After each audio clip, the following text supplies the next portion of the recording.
Hello and welcome to the Jerusalem Post Election Arena.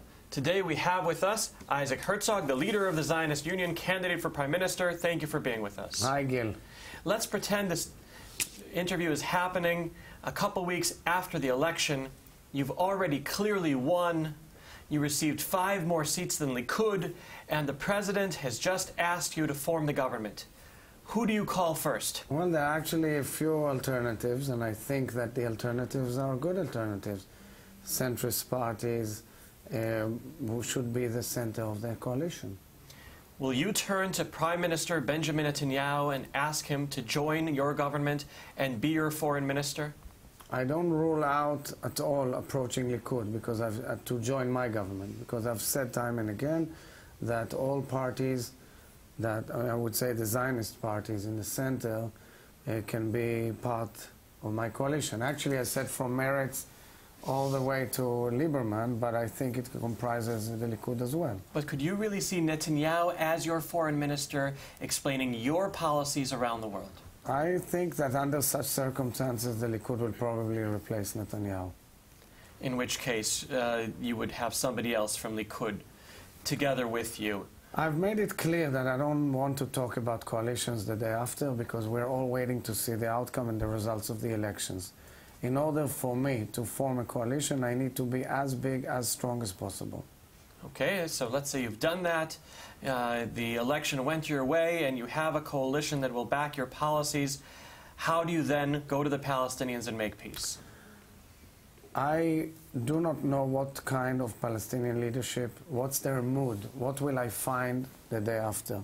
I may find a leadership that's still locked in their feeling that they're above board by taking unilateral steps. I think that's very dangerous. I think these steps are out of the question, and I would fight them. And therefore, what I want to do is tilt the balance by reigniting a process. The way to do it is by regional partners, such as Egypt and Jordan, who will be catalysts for moving on in the process and helping me and my Palestinian counterpart to build confidence-building measures towards a process. In that process, how do you see the fate of Jerusalem in the end?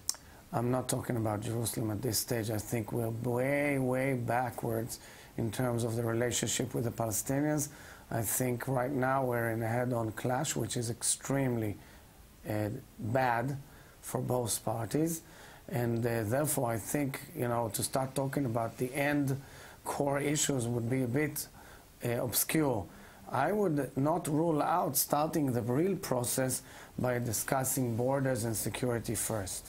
Okay, so if not Jerusalem, our capital, what about the American capital? So in Washington, you have on the table an offer to go and speak at the AIPAC conference the same time that Netanyahu intends to speak in Congress.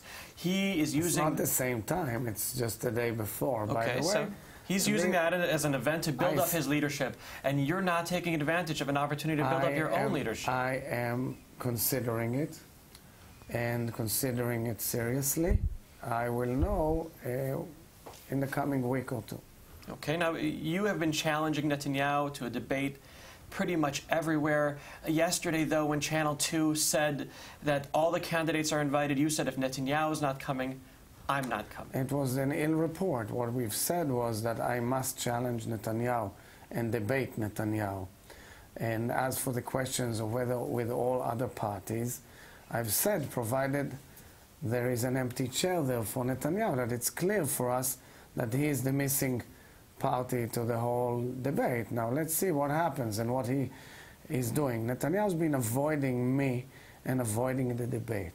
He has been avoiding a true debate on the core issues of our life. He's been ignoring the issue of cost of living and housing and poverty and labor force, the ability to work and earn properly. He's been avoiding the pain of the elderly and single mothers. He hasn't done with all this. He's blaming everybody under the sun except himself. So what does he account for? What does exactly Netanyahu account for his 6 years of leadership? Nothing. In my mind, nothing. So what if you try to give him an edge? challenge him to a debate in English, which he sees as his strong suit. I challenge all the candidates over here, just like Amit Segal did on Channel 2 last night, debate in English. There are candidates, Moshe Kachman and Aryeh Deri, who probably would say no because of their level of English. Your English is fine. Gil, my dear, I have no problem in debating Bibi in English or Hebrew or even Arabic, okay? Except Yiddish, which I'm not so good at. Do you accept his signature issue in the campaign of having the next government last for 4 years, changing the system so we won't have elections so often? He already forgot that agenda because it was just good for a moment. I think the problem with Netanyahu is his inability to work with partners. He doesn't know how to work in partnership. Whoever was his partner got bitten by him. And therefore, the house fell on our heads because of him and because of his partners. By the way, I think Lapid contributed as well to the collapse of that government at an early stage, and it's part of sickening relationships that have developed in our government. And you expect a government to work in a certain cohesiveness, in a certain dignified manner, and that hasn't been done, not by Netanyahu and not by his partners. And you know, when I saw it in the deepest sense of the word during Operation Protective Edge, you could see members of the security cabinet undermining the whole government and the prime minister. Okay, so yes or no questions. Dividing Jerusalem? I'm not there at all. I want a unified city. Is Mahmoud Abbas a peace partner? Mahmoud Abbas is the leader of the Palestinian Authority, and we have to work with him. Public transportation on Shabbat? Only in a very limited manner, preserving the unique nature of Shabbat to places of outing or, to places where people go out and have something to eat and enjoy, or to hospitals and emergency centers. Stores open on Shabbat? Not necessarily. I think we must preserve the unique nature of Shabbat, and it is my movement, the labor movement, who came forward and transformed the idea of Shabbat into something which is a resting day. And I don't want that Shabbat will become a day where the weakest employees work. Civil marriage? Gay marriage? Gay marriage we did support, and we have a bill on gay couplehood, absolutely. About civil marriage, again, it's a question whether we can bridge, and I have the ability to bridge between worlds, because this issue of inability to marry in Israel must be resolved. And last but not least, Sundays being a day off for everyone in the country. It's a wonderful idea. I think it needs to be negotiated with the Histadrut. Tzipi Livni and I see it as something of importance. I don't want to promise things that I won't deliver. That means it has to make a whole change about the length of the working day, including Friday. And we have to see whether the Israeli people are ready for it. Thank you very much. Thank you. Zionist Union leader Isaac Herzog, for being here on the Jerusalem Post election arena. Thank you.